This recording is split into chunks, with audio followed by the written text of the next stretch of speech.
Why does time speed up as you get older? You have felt it. Summer used to last forever. Now December arrives while you are still opening emails from May. Here is the twist. It is not time that changes.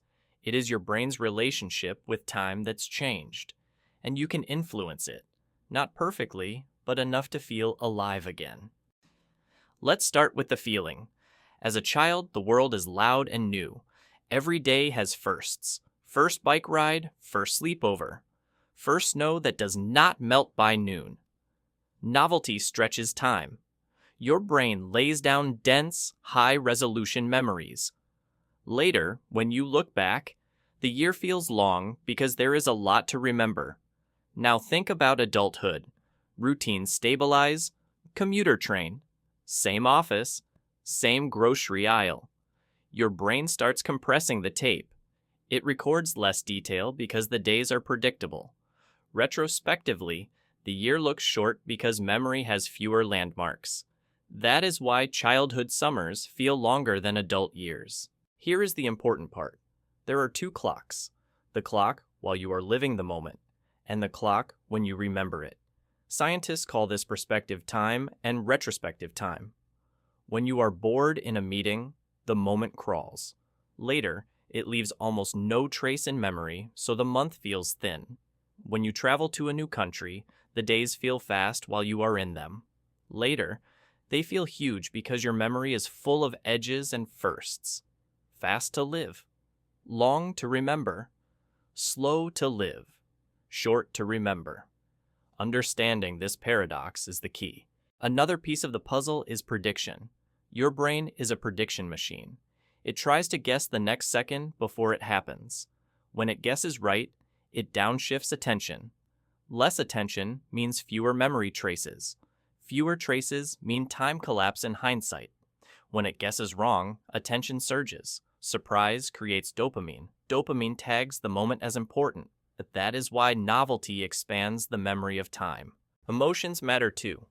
High emotion increases arousal and attention. First kiss. Birth of a child. Losing someone you love. These days become heavy in memory. They stretch a year into something that feels thick and textured. This is why big life changes alter your time sense so strongly. Stress can do the opposite. Chronic stress narrows attention to survival tasks. You move through days on autopilot. Autopilot is efficient, but it is also a memory eraser. You look up and a season has vanished. If your calendar is packed but your life feels missing, this is probably why. There is also the proportional theory. At 5 years old, 1 year is 20% of your life. At 50, it is 2%. The ratio changes your intuition. A year simply feels less significant because it is a smaller slice of everything you have lived. But ratio is not destiny. Experience density still wins. Let's make this concrete. Why did last year vanish? Because it held too few firsts. Because days blurred into weeks with no edges. Because your attention leaked into micro scrolls and background noise. Because you stopped telling stories about your time. So how do we slow it down? Not by trying to squeeze more minutes into a day, but by increasing the texture of the minutes you already have. Here is a field guide. First principle, create more firsts. Make 1 day per week a novelty day. New coffee shop, new running route, new class after work. Small firsts compound. They turn a flat month into a layered map. Second principle, cluster experiences.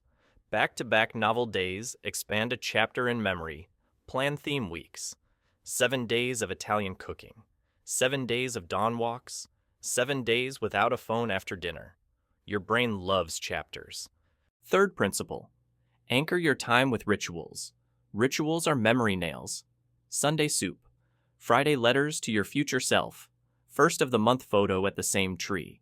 Rituals create recurring markers that make a year feel storied rather than spilled. Fourth principle. Engineer attention. Multitasking slices attention into confetti. Choose single task blocks. 50 minutes of deep focus, 10 minutes of true rest. Presence thickens time while you live it and when you remember it. Fifth principle. Use temporal landmarks. Humans love clean starts. Your birthday? A new season. First day of school energy. Even if you left school long ago, declare landmarks and attach a small challenge to each. Landmarks give memory a scaffold. Sixth principle. Travel differently. Do not fill a trip with constant motion. Choose one neighborhood and learn it deeply. Speak to the barista. Find the park where locals actually sit.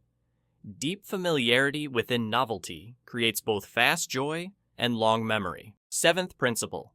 Curate what you record. Endless photos do not equal memory. Pick one photo per day that matters. Write 2 lines about why it mattered. A journal is a time stretcher. You are training your brain to notice the edges again. Eighth principle. Mind the sensory layer. Smell, texture, temperature. Light on a wall at 4 p.m. The sound of your shoes on the winter sidewalk. Deliberately encodes senses when you care. Memory follows senses like a kite. Ninth principle. Invest in physical milestones. Finish a book and note the date inside the cover. Complete a skill ladder and mark the rung.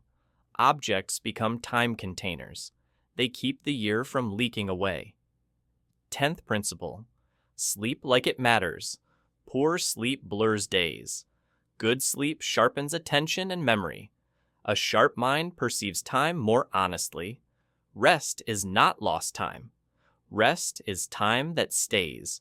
Here is the twist you may not expect. Efficiency is often the enemy of memory. The more optimized your routines, the fewer edges your days have. Slow down one task on purpose each day. Cook slowly. Walk the long block. Read one page out loud. I promise the day will feel larger. Social connection stretches time as well. Share first with people. Teach something you just learned. Ask someone for their best tiny tradition and try it. Stories told out loud become anchors. We remember together better than we remember alone. What about screens? Screens are not evil. They are just cheap novelty without depth. They trigger attention in the moment, then leave no trace. Set a 2-hour window each day that is screen silent.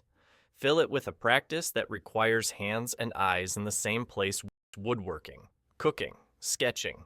Your future memory will thank you. Try the vacation effect at home. Change your route to work for 1 week. Eat lunch in an unfamiliar park. Read on the floor instead of the couch. Micro moves create macro memory. Reclaim mornings. Your first hour sets the attention tone. If you start with reactive noise, you teach your brain that today is a blur. Start with one thing that proves you are here. Stretch, write, make something simple and ugly. Presence first, then everything else. Let's address the fear behind all this. Time feels fast because life is full. You are not failing. You are simply outgrowing the beginner phase, so you must create your own beginner moments on purpose. Here is a 30-day plan that works. Pick 4 novelty anchors, 1 per week. Pick 1 daily ritual that can be done in 5 minutes. Pick 1 social story to tell every Friday about your week. Turn off 1 automatic time leak. At the end, write a 1-page letter to your future self about what expanded. Seal it. Open it in 6 months. You will see the difference. A word on aging. Getting older is not the enemy of time. It is the teacher. As you age, you gain the power to choose what becomes sacred.